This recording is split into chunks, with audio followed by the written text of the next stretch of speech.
Mbere y'uko ibintu bihinduka bibi cyane, uyu mukobwa amwita Amalia. Uyu mukobwa yari umukobwa uzi gukora ndetse yakoraga akazi k'ubudozi. Umukobwa yari mwiza cyane ndetse yari umukobwa agiraga urugwiro. Umukobwa yari afite uburyo asuhuza abantu ndetse bikabatera ibyishimo.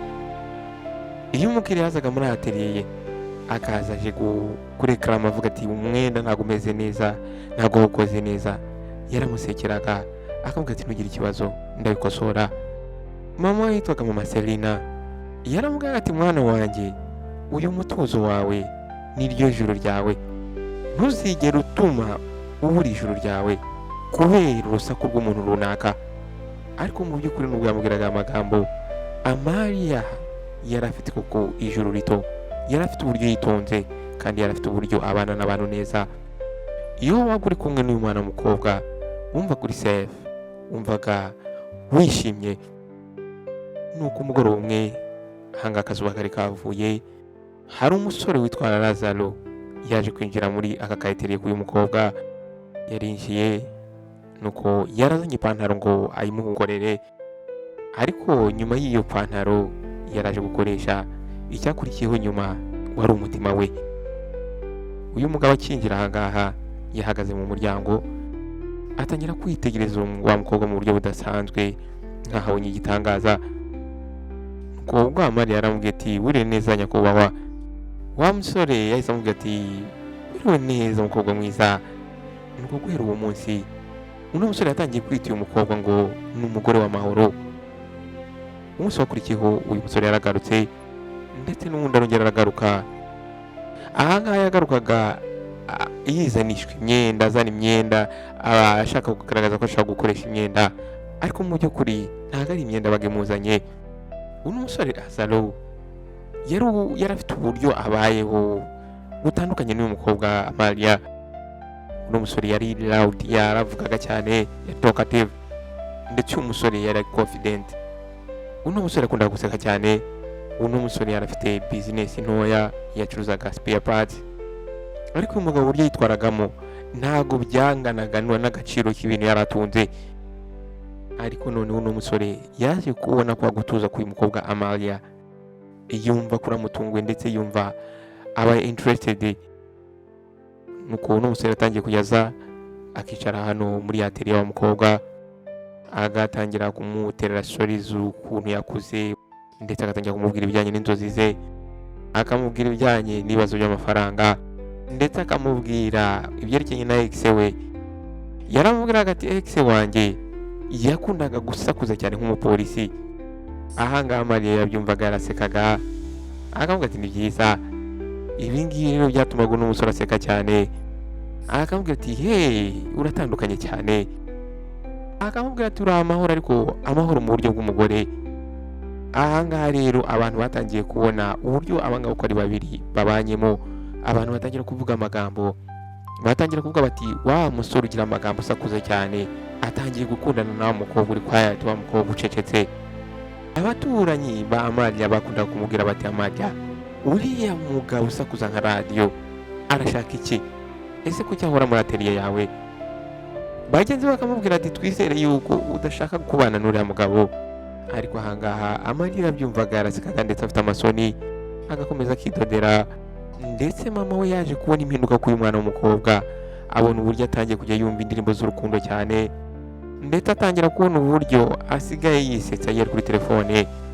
Nuko umunsi umwe mama we aramwegera aramubwira ati mwana wanjye, nimba uriya muhungu agukundiye amahoro yawe, yakagombye no kurinda ayo mahoro yagukundiye. Nuko rero byaje kugeraho Lazaro aza gupropose n'umukobwa. Ahangaha ntabwo yamupropose muri restaurant cyangwa se ahandi hantu runaka, ahubwo yaje ari kuwa gatandatu aza kuri atelier wa mukobwa. Warangije apfukama imbere ya mashine ya wa mukobwa, aravuga ati umugore w'amahoro, ndakwinginze bana nanjye nshyingirwa. Aramubwira ati nagize intambara nyinshi cyane mu buzima bwanjye. Muri ako kanya buri wese yakomye amashyi, abantu bari aho ngaho bose bakoma amashyi ndetse baravuga ngo haleluya.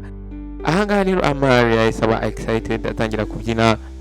Yatangiye kubyina uburyo atigeze abyina, hashize igihe gitoya rero bahise bakora mariage. Ahangaha mariage ntabwo ari mariage itangaje cyane cyangwa se ihenze, ni mariage iri simple, ariko korali yararirimbye, abantu barishima cyane, Lazaro yarabyinnye, Amalia yarasetse cyane arishima.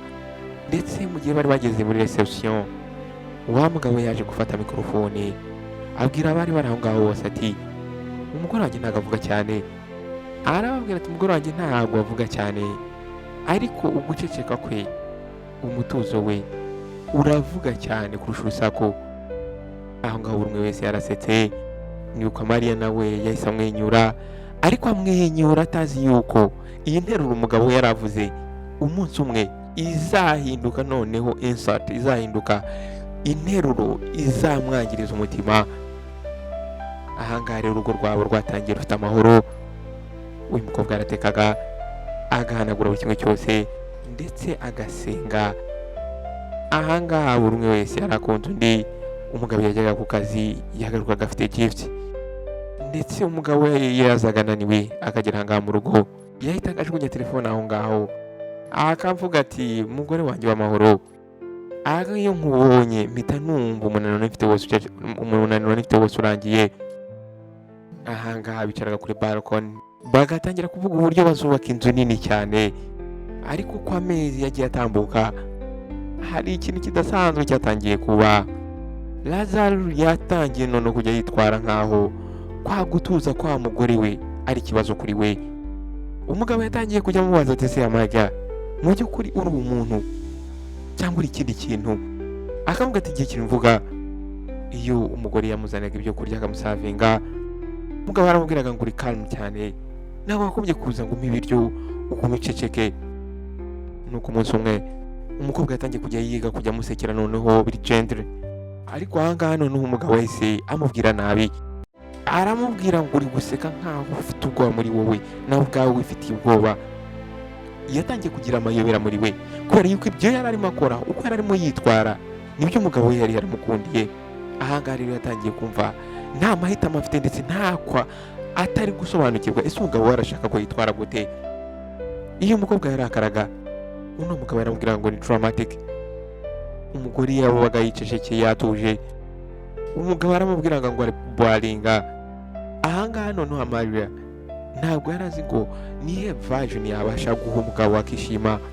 Ndetse rimwe Amalia yagize kugerageza atangira kujokinga n'umugabo we, ariko noneho byabaye bibi cyane ku mugabo we. Umugabo we yahise arakara cyane, aramubwira ati ntabwo nkeneye izo komedi uzijyana ku bandi. Nuko mama Serena yaje kubasura, akibona isura ye abona ko hari ikintu kitagenda. Nuko umubyeyi yaramubwiye ati mwana wanjye, amahoro ni meza, ariko n'amahoro ubwayo akenera guseka, akenera ibyishimo kugira ngo ayo mahoro ahoreho. Amalia yarijijishije agerageza kumwereka ko buri kimwe cyose kimeze neza, ariko mu by'ukuri umutima we wari urimo ugenda uhinduka. Nuko umugoroba umwe ahangaha uko ari babiri bari kurya bari ku meza. Ahangaha rero Lazaro yaje kwitegereza uyu mugore we, nuko aramubwira turabizi rimwe na rimwe njyewe njya ntekereza yuko narongoye cyangwa se nashakanye n'umusego. Arambwira ati n'umusego ucecetse woroshye, ndetse n'umusego ugahora uri ahangaha ariko umeze nkaho nta buzima ufite.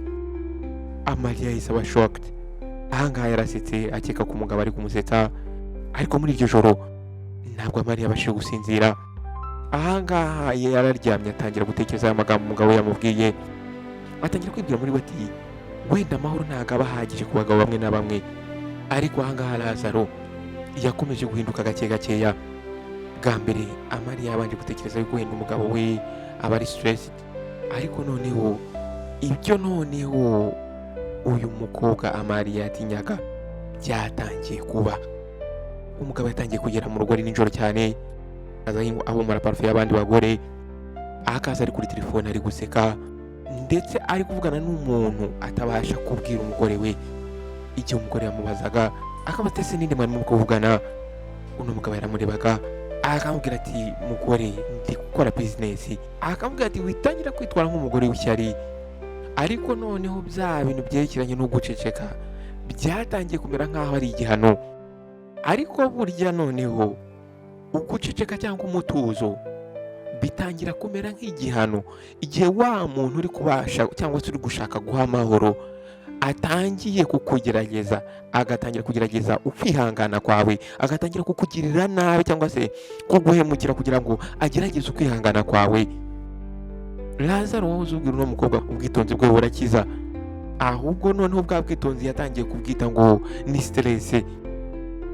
Rimwe na rimwe Lazaro yafataga imyenda akayisambaguza mu cyumba, agashaka kumuprovoka kugira ngo arebe se uno mugore ari reacting gute, ndetse yafataga uburiri akabusandaguza. Ariko Amariya yarazaga atuje agatangira gutoragura bya bintu wa mugabo yagiye ajugunya impande n'impande.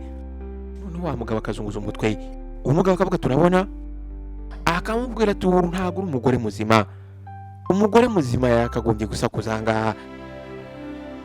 Rero n'abaturanyi batangiye kubona yuko abangaha uko ari babiri hari ikintu kitagenda neza. Ahangaha hari umubyeyi witwa Garanti Rozi yaje guhamagara umukobwa Amariya amushyira ku ruhande, arambwira ati mukobwa wanjye, urabona iyo abagabo bavuze ngo barashaka amahoro, rimwe na rimwe baba bavuze ngo barashaka ko ubakontorora. Arababwira ati ntuzigere utuma uriya mugabo wawe guhindura nk'aho uri intebe bicarira mu rugo rwawe. Ahangaha Mariya yarasetse arambwira ati urakoze cyane anti, umugabo wanjye akeneye igihe. Ariko nubwo yaramubwiye amagambo, ariko nubwo uyu mukobwa Mariya arimo avuga amagambo, burya iyo utagize ikintu uhinduye ku bintu ubona ko bishobora kuzahinduka ibindi bintu, nta kintu igihe kikongerera usibye noneho guhindura bya bintu bikaba bibi. Noneho nuko umunsi umwe ahangaha hari mushiki wa mugabo witwa Taniya yaje kuza kubasura, yashaka kumara ahangaha iminsi mikeya. Uno mukobwa yari umukobwa ufite akanwa ndetse ufite amagambo menshi cyane. Uno mukobwa yari hoti ndetse yari afite urusaku rwinshi cyane, yari ameze nk'aho ari amazi ari kubira. Uyu mukobwa yakundaga amagambo amatiku. Umukobwa yarageze ahangaha, uyu mukobwa yatangiye kujya abwira Mariya ati ariko se Mariya uri too gentle cyane, ni gute urugo rwawe rucecetse cyane, nta na radiyo ivuga, nta kintu na kimwe kivuga. Ahangaha Mariya yagerageje kubyirengagiza, Mariya agateka ndetse agakurininga ahantu hose ndetse agaseka nk'uko yarasanzwe aseka. Ariko uyu mukobwa Taniya ntabwo yabaga yishimye, ibi byose yakoraga ntabwo bimushimishaga. Yatangiye kujya mu matwi ya musaza we, ndetse ahangaha yavugaga amagambo adakeka yuko uyu mukobwa Mariya ari kubyumva. Atangira kumubwira ati brother, urabona uno mugore wawe ameze nk'umuzimu.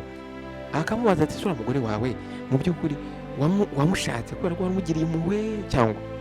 Ahangaha rero Lazaro yatangiye kwizera mushiki we. Umugabo yatangiye kumara igihe kinini cyane hanze, atangira kujya abwira umugore we ko afite ngo amanama agiyemo, ndetse atangiye kujya amubwira ngo agiye muri za business trip, ndetse rimwe na rimwe akamubwira ngo agiye gusangira n'abashuti be mu ijoro. Umugabo yagarukaga mu rugo nijoro saa sita z'ijoro, ndetse ahangaha iyo yazaga yabaga ari guhumura parufe z'abagore. Iyo Amariya yamwigira akamubwira ati se mugabo mwiza, uraza kurya, uraza gufungura, umugabo yahitaga yitera hejuru n'agasuzuguro kenshi, akamubwira ngo wigira ikibazo, umugore ukora mu biro byanjye anyitaho cyane. Ahangaha mu by'ukuri iyi nteruro yabaga amubwiye yinjiraga mu mutima igasa nk'aho iwutwitse iwangije. Ariko mu by'ukuri uyu mugore ntabwo yagize arira, nta nubwo yigize arakara, ahubwo yabwiye umugabo ati okay. Nuko ava aho ngaho ajya mu gitanda ajya kuryama. Ariko mu by'ukuri wa mutuzo w'uyu mugore muri iryo joro ntabwo ari umutuzo w'amahoro. Rero haje noneho kugera umunsi mubi. Ahangaha mu by'ukuri hari ku cyumweru, ari nimugoroba. Amariya yari yatetse neza cyane, nuko arangije adekoratinga ameza yo kuriraho. Nuko arangije yambara neza cyane imyenda myiza yakundaga. Nuko arangije anashyiramo akaziki keza kari soft kugira ngo umugabo we aze kwishima. Umugabo we ahangaha Amariya arimo agerageza gusa nkaho ashaka kugarura ibyishimo by'umugabo we, ashaka kumwereka yuko akeneye amahoro, akeneye ko bakongera bakiyunga, bakongera bagakundana, bakongera bakagira urukundo mu rugo rwabo. Ariko noneho ngo Lazaro yarageze ahangaha muri saramanje, nta nuko yamusuhuje, ahubwo yarashahita yicara nuko yitegereza ibiryo. nuko arangije avuga ngo inkoko nanone Amariya nta creativity ufite. Ahangaha mu by'ukuri Amariya yahise yikanga, ariko mu gihe Amariya ataragira ikintu na kimwe avuga, Tania yahise aseka arara aho ngaho muri salo, atangira kuvuga ngo singibyo ibyo nakubwiye, usibye n'ibiryo uteka nawe ubwawe no kubura ahangaha biba biri boring cyane. Ahangaha nibwo bwa mbere Amariya yabwiye amagambo akumva ko nta hantu ari, akumva umutima we usa nkaho bawucishijemo icyuma. Nuko Amariya yarabitegereje, areba umwe arongera areba undi. Ahangaha mu by'ukuri yabarebye ari sharply, ameze nk'icyuma gityaye. Arambwira ati Tania, nimba uru rugo ubona rucecetse kuri wowe, imiryango irafunguye, ushobora gusohoka ukagenda. Ahindukirana umugabo we arambwira ati nawe Lazaro, nimba wumva inkoko ikurambiye, ubutaha nzagutekera krokodile. Muri ako kanya buri umwe wese yahise aceceka. Lazaro yahise abaye nkaho agize amayobera muri we. Tania yahise yikanga. Muri ako kanya Amariya ari serious cyane, yahise afata amasahane ye nuko ahita yigendera ashyira mu gikoni, yigira mu cyumba, arangije arafunga. Umunsi wakurikiyeho yabyutse hakiri kare cyane, ko arangije arambara neza, ahita yigira gusenga ari we wenyine. Yageze ahangaha mu rusengero, korali itangira kuririmba ibyerekeranye urukundo rw'Imana. Ariko mu by'ukuri mu mutima wa Amariya, umutima we wari urimo ubira mu rusenda. Nuko ubwo yaragarutse mu rugo, ahangaha Lazaro aricaye muri salo ari kuri telefone arimo ascrollinga. Nuko Amariya yarinjiye, umugabo atanamurebye aravuga ati Amariya, urimo urahinduka. Atangira kumubwira ati Amariya, ntabwo ibi ngibi ndi kubikunda. Aramubwira ati Amariya, ntabwo nakunze iriya mvugo. Ahangaha Amariya yarasetse, aramubwira ati rero nimba utakunze uburyo nakuvugishije, wakagombye noneho kuvugana na Amariya wa kera. Aramubwira ati Amariya wa kera yarapfuye kubera amahoro menshi cyane. Nuko muri iryo joro Amariya yumvise umugabo ari kuri telefone nanone. Ahangaha ijwi rye ryari low ndetse riri soft, amwumva ari kuvuga ngo Nadia uratandukanye. Amubwira ati Nadia urashimishije cyane. Atangira kumubwira ati ntabwo umeze nk'umugore wanjye, uhora ucecetse umeze nk'igikuta. Ahangaha Amariya yari ahagaze inyuma muri koridori. Amariya acyumva aya magambo yahise yifata mu gatuza, atangira kwivugisha muri we aravuga ati noneho iyi ngiyi niyo nyituro y'amahoro. Nuko guhera aho ngaho Lazaro yatangiye none kuba mubi kurushaho. Ahangaha Lazaro noneho yatangiye kwitandukanya cyane n'uyu mukobwa Amariya. Uyu mugabo yageraga mu rugo agatangira guseka kuri telefone, ndetse iyo yatahaga ishati yabaga iroza lipstick z'abagore, ndetse izi lipstick niyo yazitahanaga ntabwo yashoboraga kwa apologizinga cyangwa se ngo asabe imbabazi umugore we. Nuko uko umugore rero yagerageje kumuhaginga, agiriza kumuhobera amuturutse inyuma, aho kugira ngo uyu mugabo amuhobere cyangwa amwereke ko amwitayeho, ahubwo yarafashe ukuboko akamwikuraho. Ahatangiye kuvuga ati bitangira kwitwara gutyo. Serena yaje kugaruka ahangaha mu rugo kubasura. Mama we yaje kubona yuko byanze bikunze muri uru rugo hari umwuka ukonje cyane. Nuko ahita yegera umukobwa we, aramwicaza iruhande rwe, aramubaza ati mwana wanjye, niki kijya mbere muri uru rugo? Nuko ahangaha Amariya yarasetse, arangije aramubeshya, aramubwira ati nta kibazo, ahangaha mu rugo tumeze neza. Ariko nubwo yari kuvuga aya magambo abeshya mama we, ukuri nuko umutima w'uyu mugore wari waramaze gupakinga, wari umaze kwitegura kugenda. Mu by'ukuri Amariya ntabwo yari azi ngo ni ryari. Uyu mugore yari abizi neza ko mu mutima we hari ikintu cyangiritse, ndetse uyu mugore ntabwo yari yiteguye kubaho mu ubuzima bwe bwose. Nuko muri iryo joro ahangaha ubwo yararyamye ahangaha ku gitanda, yatangiye kumva Lazaro aho ngaho muri salo. Nuko umukobwa asenga bucece, aravuga ati Nyagasani, mu bwenge cyangwa se umama baba. Ahangaha muri iri joro nibwo noneho intambara yo kongera kugarura amahoro muri we ariko yatangiye. Atangira kwivugisha muri we ati burya abantu bavuze ngo abantu bacecetse nibo bantu baba ari babi. nkeka ko baba barahuye n'umuntu umeze nka Amalia Chimbali, noneho uwo muntu akava mu buzima bwabo akagenda kugira ngo basigare bavuga amateka, kubera yuko nyuma y'iryo joro Amalia ubwo yabyukaga ntabwo yari Amalia wa wundi wakundaga kuvuga ngo biragenda ngo bimeze neza. Igihe cyose umugabo yabaga ari kumwisatinga amubwira nabi, uno mukobwa yarakiri calm. Ahangaha rero Lazaro yatekerezaga yuko umugore we akiri weak, akiri umunyantege nkeya, agicecetse, ariko icyatarazi ni uko uno mukobwa yari arimo yitegura noneho kongera kwigarura we Amalia wari Amalia wa kera, yari arimo yitegura kongera kugarura icyubahiro cye. Nuko rero wa mugore yatangiye kujya ava aho ngaho akava mu rugo, akabwira umugabo ati mfite abantu ngiye guhura nabo baba businessman, ngiye gusinya kontra ibijyanye no gukora imyenda. Ndetse umukobwa yaragendaga akagaruka mu rugo nijoro, ndetse yamaze gukora shopping, afite akabaga ka shopping, ndetse akaza ari guseka yishimye. Umugabo yaje kumubaza ati se usigaye ujya hehe buri munsi? Nuko Amalia yarasetse, nuko asubiza umugabo ati njye mba ngiye aho amahoro aba appreciated, aho amahoro ahabwa agaciro ndetse yishimirwa.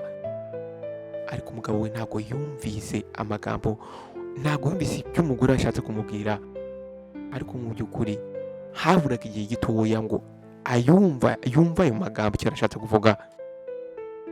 Nuko igitondo kimwe Amalia yaje kujya gusura umushuti we, uyu mushuti witwaga Rosa. Mu by'ukuri umushuti we yari umugore utyaye cyane, umugore ufite confidence nyinshi cyane. Nuko ahangaha rero ubwo Rosa yafunguraga umuryango akabona mugenzi we Amalia, ahangaha yabashije kubona yuko umushuti we atameze neza. Yatangiye gusakuza, yatangiye kuvuga ati nari mbizi ko ruriya rugo ruzakwicisha amarira, injira mu nzu mbere yuko ngira nkatwikurira mugabo. Ahangaha rero Amalia yarinjiye aricara, ko atangira kumubwira buri kimwe cyose. Yamubwiye buri kimwe cyose anyuramo buri munsi, amubwira uburyo umugabo we amunsotinga, amubwira uburyo umugabo we aza nijoro, amubwira uburyo umugabo ari umukobwa witwa Nadia bavugana buri munsi, ndetse amubwira uburyo wa mushiki w'umugabo we Tania amufata nabi nk'umukozi wo mu rugo. Ahangaha wa mugore yaje gufungura umunwa, aramubaza ati ukabaho mu buzima nta nubwo wigize ako gakubita n'urushyi byibuze?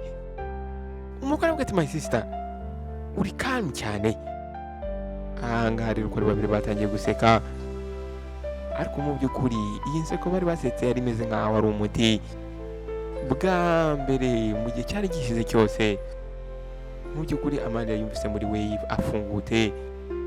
Nuko Rosa yaje kumubwira ati rero inama nakugira, genda wihuze na groupe y'abagore b'abadozi. Iyi groupe y'abagore b'abadozi yakoreraga Rwanda muri Angola. Mu by'ukuri iyi ngiyi bari abagore bari barishyize hamwe, ariko bakajya badoda imyenda ibijyanye na fashion design. Ahangaha rero barahuraga bagasharinga ideas, noneho bagakora amafashions atandukanye. Bwa mbere rero amugiriye inama, Amalia yabanje gusa nkaho yanga, arambwira ati uri kumbwira gutya ariko nta muntu n'umwe nzi Rwanda. Koroza aramubwira ati ni byiza cyane, arambwira ati noneho nimba nta muntu uzi hariya, uzahura n'umugore wigize kuba we. Ko muri icyo cyumweru Amalia yaje gufata ya mashini yadodiragaho, arangije ava aho ngaho ajya kwibera Rwanda. Aha mu by'ukuri yagiye Rwanda kugira ngo abashe kwagura business ye. Ahangaha ubwo yagendaga Lazaro nta nubwo yamubajije ibibazo byinshi, ahubwo Lazaro yarishimye cyane, arimo yinjoyinga ibyo yitaga ngo ni freedom. Yabwiye Tania mushiki we aramubwira ngo mureke agende, wenda hari isomo ashobora kwiga. Ariko mu by'ukuri uno mukobwa ubwo yarageze Rwanda yamwigishije noneho ibirenze ibinaruta ibyo batekerezaga ko aragiye kwiga. Rwanda yigishije umukobwa Amalia uko bakura, uko batera imbere. Kuri ahangaha Amalia yageze aha muri Rwanda, atangira kudoda ya myenda yadodaga. Nuko umukobwa yatangiye kongera gusekamo gakeya. ndetse abantu bari bakuru basa nk'ari bakuru kuri we, b'abadozi bakuru kuri we batangiye kwishimira impano yari afite. ni kumwe muri bagore bakoranaga baba fashion designer yaje kumufungurira page kuri Instagram ko arangije yita Casa da Page, ngo hashize icyumweru kimwe za design uyu mukobwa yakoraga zatangiye gutrendinga.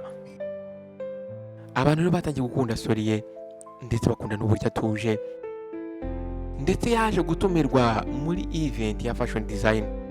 Ahanga mu by'ukuri yari yambaye outfit ye yikoreye. Ahanga rero tugarutse hamwe mu rugo ku mugabo we. Lazaro yari akiri busy, ari mu bagore, arimo yenjoyinga. Ahanga ubwo umugore we yari yaragiye, umugabo yari kumwe na mukobwa Nadia.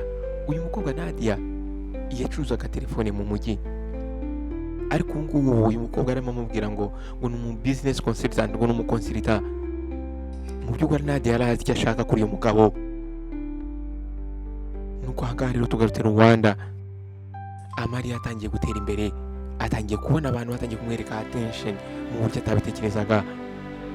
Nuko umwe mu bakiriya be, uyu mukobwa yari umu journalist, yari umunyamakuru, yaje kumutumira ngo amuhe interview kuri televiziyo. Ahangaha yaramutumiye kugira ngo baganire kuri topic ivuga ngo umugore w'umunyamahoro waje kwibreathing akongera akiyubaka nyuma y'uko umutima we umenetse, nyuma y'uko ababarijwe umutima. Nuko uko bakoraga rero iyi interview agaca kuri televiziyo, iyi interview yaje kuba viral, iza kumenyekana cyane. Buri umwe wese yatangiye none gukata ka video ka Amalia, atangira kujya agapostinga kuri za social media ze. Ubwo iyi video bayipostingaga, caption yaravugaga ngo iyo umuntu acecetse ntabwo bivuze ko ari umunyantege nkeya. Rimwe na rimwe ukuceceka kuba ari ukwitegura. Nuko rero wa mukobwa Roza yaje kohereza Lazaro video. Lazaro yari yicaye aho ngaho mu modoka ari kumwe na wa mukobwa Nadia. Ubwo yahitaga abona isura y'umugore we kuri social media. Umugore we yarameze neza cyane, yambaye neza, yashyizeho akamake-up keza, ndetse ari gusmilinga bidasanzwe. Nuko ahangaha umunyamakuru amubajije Tamariya, niki cyaguteye imbaraga zo guhatana ukarwana kugira ngo uhinduke? Amara aramusubiza ati agahinda hari uburyo gafite gafata amahoro kakayahinduramo imbaraga. Nuko muri ako kanya Nadia yabonye ko wa mugabo bari kumwe yabaye busy. Nuko atangira kuvuga ngo wa mugore wawe uri uvuga ibintu bitafite agaciro. Ariko Lazaro ntabwo yigize anamwumva, ahubwo yari busy ari kureba muri televiziyo, ari kureba muri screen ya telefone ye. Uno mugabo burya arimo yitegereza ino video, areba umugore nk'uburyo ari kuvuga, afite confidence, ari guseka. Yarameze nk'umuntu wibutse yuko yibagiwe Diamond muri Puperi. Ku munsi wakurikiyeho, ahangaha muri ka gace umugabo we yari atuyemo, amagambo yatangiye kuba menshi cyane. Tania nawe abashuti be batangiye kumutaginga, bakajya bamubwira ati muramukazi wawe arimo gutrendinga, ameze neza, ari gutera imbere cyane, urabona ukuntu ari mwiza cyane. Ahangaha babaga bari kumubwira umugore yigeze kwita yuko boringa, umugore yigeze kubwira nabi akamufata nk'umukozi wo mu rugo kandi ari muramukazi we. Ahangaha rero iyo bamutanganga bakamubwira aya magambo, Tania yumvaga ari nk'ibuye bamuhiritseho. None arangiza akabandikira message akabwira ati ni amahirwe, ariko ndabizi neza ko mu gihe gitoya televiziyo izamwibagirwa. Ariko muri we byanze bikunze uyu mukobwa nubwo yavugaga aya magambo yari afite ishyari. Hashize rero iminsi ibiri, haje noneho kuza shock mu rugo rw'uyu mugabo. Ahangaha hari umuntu wohereje video clip, ayohereza uyu mugabo Lazaro. Iyi video clip yari video ya wa mukobwa Nadia ari muri hoteli. Uyu mukobwa Nadia arimo abyina muri hoteli, ari kubyina n'undi mugabo. Uno mukobwa yari yapostinze iyo video ashyiraho caption ngo soft life, ngo ubuzima bwiza, ngo ndi kumwe n'umwami. None igisekeje nuko uyu mukobwa necklace yari yambaye niyo no mugabo Lazaro yari yamuguriye icyumweru cyari cyatambutse. Yahise ajugunya telefone aho ngaho ku ntebe, atangira guscreaminga aho ngaho, atangira kwivugisha muri we ngo nataye umugore wanjye wari ufite amahoro, ndangije mfata uyu mwanda w'umukobwa utiyubaha. muri uwo mugoroba yahamagaye Amalia mu mezi yaratambutse yose. nuko Amalia yafashe telefone, ijwi rye ryari riri calm nkuko yahoze ari calm. nuko umukobwa ati hello Lazaro, umugabo ati Amalia, nabonye interview yawe kuri televiziyo, nukuri uratandukanye cyane.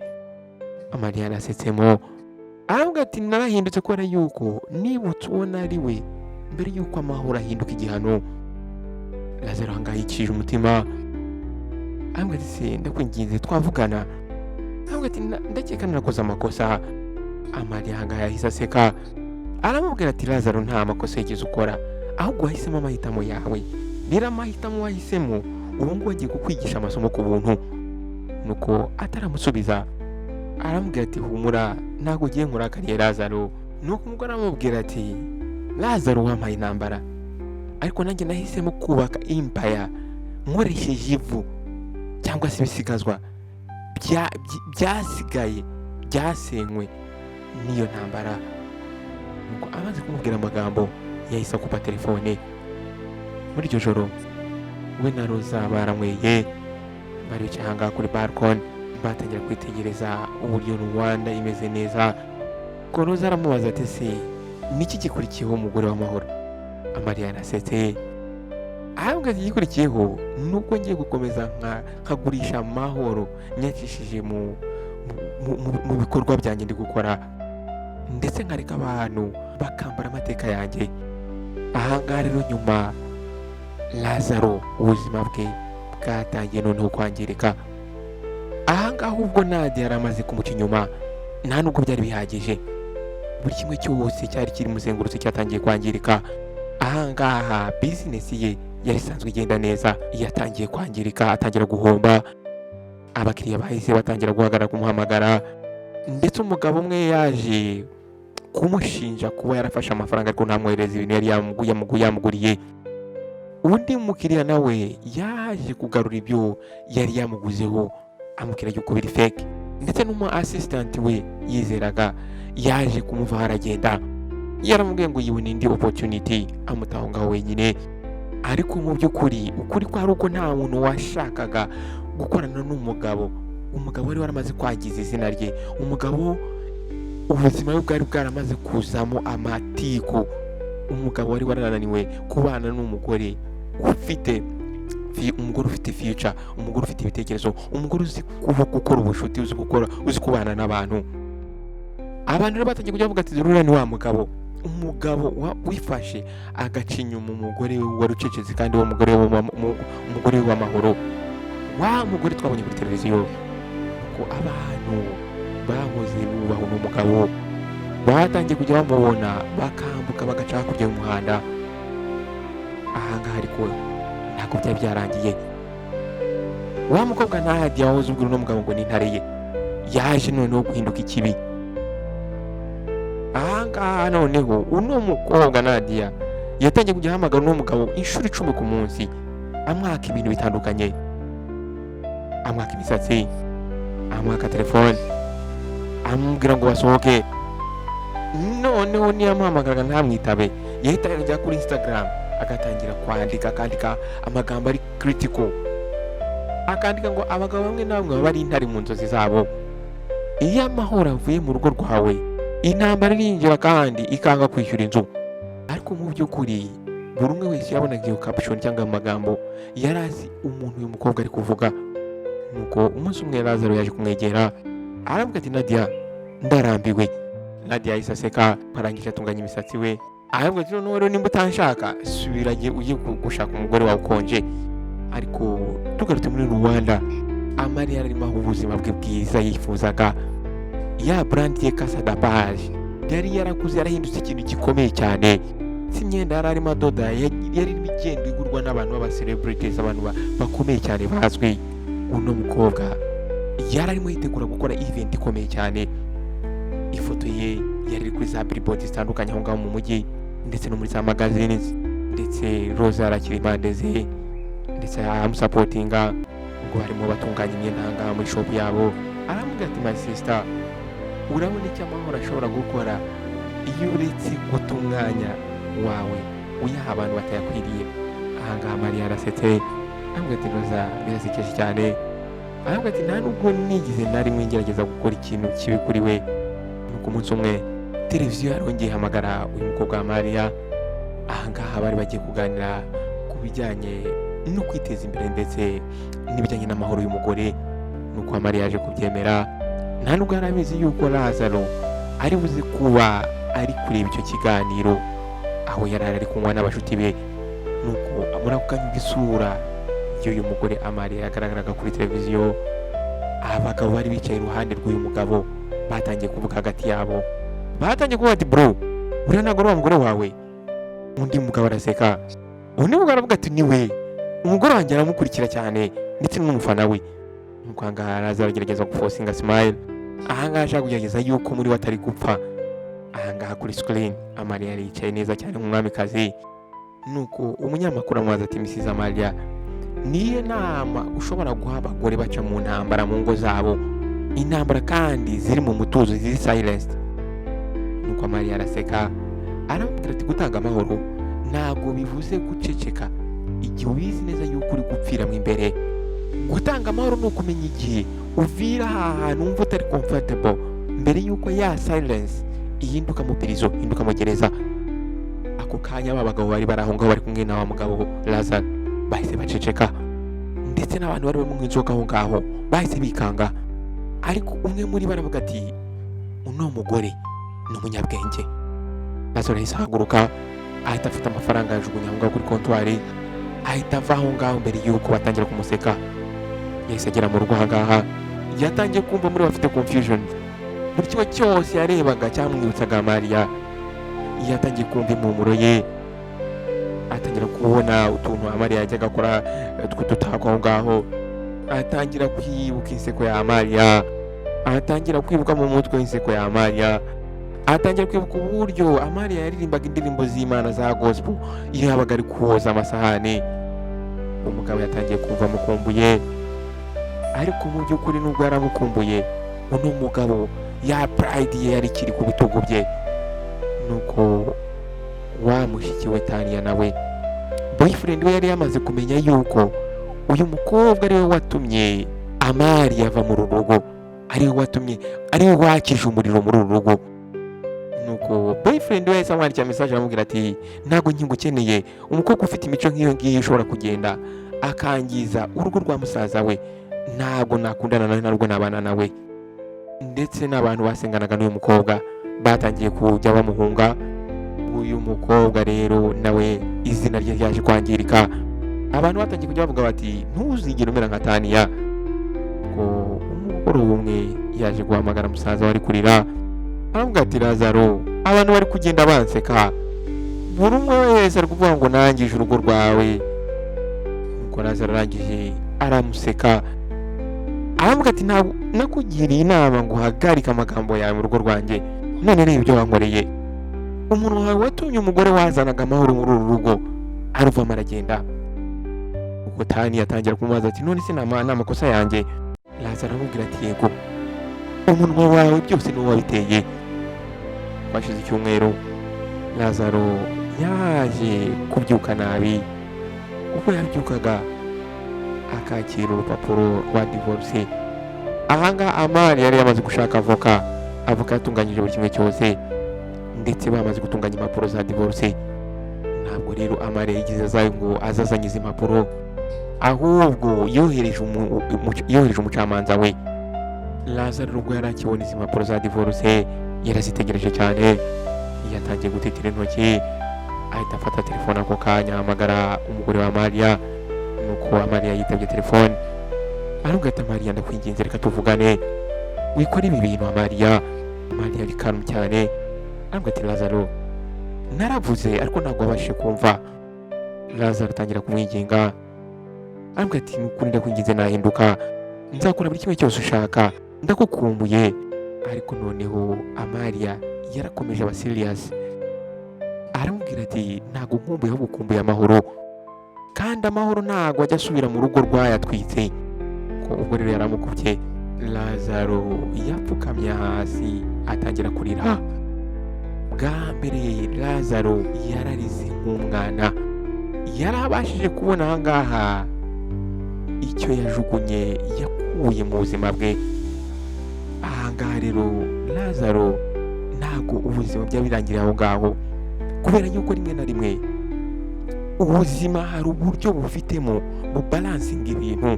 Ujye umenya ko uburyo witwaramo n'ubuzima nabwo hari uburyo buzakubalansinga. Nimba wumva uri umuntu urenze abantu cyangwa se uri hejuru y'abantu, ubuzima ubwabwo hari igihe buza bukakubalansinga bukakurekesha nabo. Aha ngaha rero Lazaro umunsi umwe yari atangiye kujya ahura n'abantu bakamusuhuza basa nkaho batanamuzi, kandi mbere baramusuhuzaga neza. Ikindi gihe akaba ahagaze imbere ya landlord nyir'amazu arimo asobanura uburyo yatinze kwishyura, ndetse ugasanga landlord aramubwira ngo Lazaro ndarambiwe niba udashoboye kwishyura uve mu nzu nk'abandi. Aha ngaha rero niko uyu mugabo yaje kwisanga nyuma y'uko Amali yavuye muri uru rugo. Buri kimwe cyose yafatagaho byasaga nkaho kitamushaka, cyahitaga cyangirika. Business ye yahise ihomba irarangira. Nuko landlord we nawe igitondo kimwe yafashe ibintu bye abijugunya hanze. Uwo munsi nanone imodoka ye yahise yangirika. Umumekanisiye nawe yageze aho ngaho aramubwira ati ugomba kubanza ukishyura amafaranga, kubera ko ntabwo nakwizera mbere y'uko nkora imodoka yawe. Amafaranga yamwakaga ntabwo uyu mugabo yari ayafite. Aha ngaha rero yaje gufata telefone ahamagara Nadia. Yamuhamagaye yifuza ko yamusaba ubufasha, ariko mu by'ukuri ubwo yageragezaga nimero ya Nadia, nimero yari yamaze kuyihindura. Mushiki we Tania wahoze useka Amalia amufata nk'ikintu kidafite agaciro. Aha ngaha noneho nawe ubuzima bwari bwarangiritse. Yari yarafashe ibintu by'ava aho ngaho ajya mu cyaro. Aha ngaha rero Lazaro ubwo yarasigaye muri inzu wenyine ndetse ari mu bibazo, nibwo yatangiye kumenya yuko iyo abantu bavuze ngo amahoro ntago atera urusaku, ahubwo atuma ibibazo bihunga mu rugo. Umugabo yatangiye gukumbura Amalia, ndetse kuba atari kumwe nawe hano muri uru rugo byari bimeze nkaho ari umujyi w'abazimu. Umugabo yatangiye kubura ibitotsi.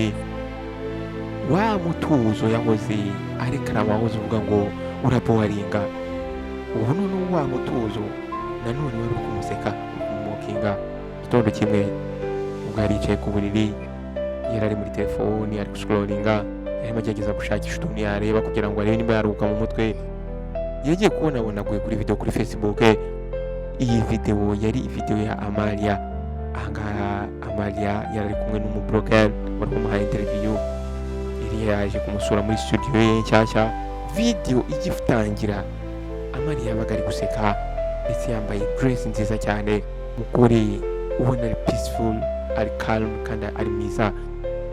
Ibi ngibi rero uno mugabo bibonye yumvise yarira. Nuko uyu mubloger arangije aramubaza, aramubwira ati ese ni gute watangiye ibi ngibi byose? Aramubwira ati ibintu byose byatangiriye mu kababaro, ariko urabizi akababaro cyangwa agahinda gashobora kukwigisha uwo uri we, ukareka guhora winginga abantu badaha agaciro amahoro baha. Ubu ngubu rero ndi gukoresha izo mbaraga kugira ngo ntugire nuba ku buzima bwanjye. Aha ngaha noneho abantu batangiye kumentinga kuri iyo video, batangiye kujya bandika bati uno mugore ni umugore w'umunyabwenge. Abantu batangiye kujya bavuga bati Imana idufashe ntituzabura amahoro yacu kubera abantu bari wrong, abantu batari nyabo badakwiriye kuba mu buzima bwacu.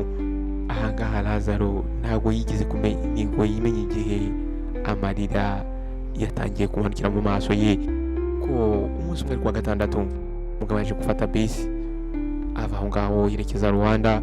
Aha ngaha ntabwo yari agifite imodoka, nuko rero yaje gufata akabag ashyiramo gift yerekeza Rwanda. Ko rero yaje kugera no kuri studio ya Amalia. Mu by'ukuri yageze aha ngaha ananiwe. Akinjira muri studio yari imeze neza cyane ndetse iri organized. Aha ngaha hari aba assistant bari gutembera aho ngaho bari aho ngaho kugira ngo bakire abakiriya. Uko Amalia yari yicaye aha ngaha mu biro bye, ubwo yaramukubise amaso nakwigiza asa nkaho wamwirengagije, ahubwo yaramusekeye aramubwira ati wiriwe neza Lazaro. Nuko Lazaro aramwitegereza aramubwira ati Amalia, warahindutse, urasa neza cyane kandi urishimye. Aramubwira ati niko bigenda, ibi ngibi ni by'amahoro akora. Lazaro akora muri ka gakapu yari yazanye, aramubwira ati Amalia, naje kugusaba imbabazi, ndashaka umbabarire kuri buri kimwe cyose. Aramubwira ati nabaye ikigoryi, ntabwo nari nzi yuko ari wowe muntu wari ufite ubuzima bwanjye muri wowe. Amalia yitse umutima aramubwira ati Lazaro, narakubabariye kera cyane. Lazaro mu kimwaro cyinshi areba hasi aramubwira ati ntabwo mbizi niba ko Amalia ahita amuvugiramo. Aramubwira ati Lazaro, wari uzi yuko amahoro azakomeza akagutegereza, ariko reba burya n'amahoro akananirwa gutegereza. Hagati yabo bahise baceceka. Lazaro aza kubura umutwe areba ngo muri studio aritegereza. Aramubwira ati Amalia, wubatse ibi ngibi byose utamfite? Amalia araseka aramubwira ati Lazaro, oya, ahubwo ibi byose nabyubatse nyuma yawe. Agahinda wanteye niko nakoresheje kugira ngo nubake ibi ngibi. Lazaro yagerageje kwaka andi mahirwe, ariko yari abizi neza ko yakererewe. Nuko mbere yuko ava aho ngaho yafashe ka kabokiseri yamuzaniye arakamuha. Aramubwira ati ndabizi ko bidahagije. Umukobwa arakemeye aramubwira ati nta kibazo kukangana kose, wowe wamaze kumpa gift nini cyane. Lazaro yahise yumvishije ijambo rimukase mu mutima. Aramubwira ati ibyo ni byo ushatse kuvuga? Nuko Amalia aramwitegereza mu maso aramubwira ati freedom. Aramubwira ati amahoro, kuba nagize amahoro nkakwikuraho nkagira freedom, niyo gift wampaye ihenze cyane. Lazaro yahise ataninga ava aho ngaho nta rindi jambo yongeyeho. Muri uwo mugoroba yari arimo agenda aho ngaho mu mihanda ya Rwanda wenyine, atangira kubona uburyo amakapozi ari guseka, abantu bakundana bari kwishimana. Bwa mbere mu buzima bwe yabonye uburyo yafashe nabi umugore we. Tugarutse aha ngaha muri studio, Amalia yari aha ngaha arimo atunganya buri kimwe cyose, agiye kuva aho ngaho ku kazi ngo ajye kuruhuka. Roza yahise yinjira aho ngaho aje yirukanka cyane. Aravuga ati nabonye umuntu yinjiramo aha ngaha kandi yasaga na Lazaro. Nuko Amalia aravuga ati yego ni we. Aravuga ati yaje hano gusaba imbabazi. Nuko umushuti aramubaza ati none byagenze bite? Ko Amalia arangije atunganya umwenda we. Aravuga ati nanjye namwifurije amahoro. Nuko Roza ahita aseka aravuga ati none niko wabigenje? Amalia aravuga ati yego. Aravuga ati intambara zimwe na zimwe ntabwo burya ziba zikeneye kwihorera, ahubwo ziba zikeneye distance. Ko muri iryo joro ubwo yari aranga mu buriri aryamye, yatangiye kumva akayaga karimo gaca mu idirishya kamujyaho. Yatangiye gutekereza buri kimwe cyose yaciyemo, arangije arasekamwo agahangara kibabaye. Ahubwo yashimiraga Imana kubera yuko yabashije kwimenya uwo ari we mbere yuko arangira. Nuko rero ku rundi ruhande mu kumba gato cyane, Lazaro yari yicaye aha ngaha ku gatanda gatoya arimo areba amafoto ya mariage, amafoto bifotoje bakora mariage. Nuko afata telefone ye afungura page ya business ya Amalia, umugore wake ya business ya Amalia. Arangije yohereza message arandika ngo Amalia, ndakunezerwa cyane. Aravuga ati nkwifurije ko amahoro yawe atazigera yangirika. Amalia yabonye iyo message, nuko hashize umwanya yaje kumusubiza ijambo rimwe. Yamusubije ijambo ngo amen. Aha ngaha rero niho ibintu byose byarangiye, niho bahanye amahoro bose uko ari babiri. Inshuti bavandimwe rero nkunda, mwakoze kubana nanjye kuva ku itangiriro kujya ku iherezo ry'inkuru. Iyi nkuru nabateguriye ndabizi neza yuko hari ikintu iri buhindure mu myumvire yanyu ndetse n'ubuzima bwanyu bwa buri munsi. Mbibutse ko nkora izi nkuru kugira ngo tuzigireho. Iyi nkuru nimba wumva iri interested, ukaba wumva iyi nkuru iri helpful, nagusaba kugira ngo uyisangize mugenzi wawe nawe abashe kuyigiraho. Ndagusaba kandi ngo ujye muri comment section unyandikire ngo wumva inkuru zanjye uherereye hehe, ese inkuru zanjye zikwigisha iki? Nawe mushyashya ndakwakiriye, urakazaniza kuri Behind the Series. Icyo nagusaba nuko wakanda subscribe ndetse ugakanda no kuzukira kugira ngo ujye ubasha kubona ubutumwa bugufi igihe cyose kizeho iyindi nkuru. Mwakoze rero kubana nanjye, kandi ndabutse yuko umwanya wanyu ari ingirakamaro kuri njyewe. Imana ibahe umugisha. nawe utaha. Ciao ciao.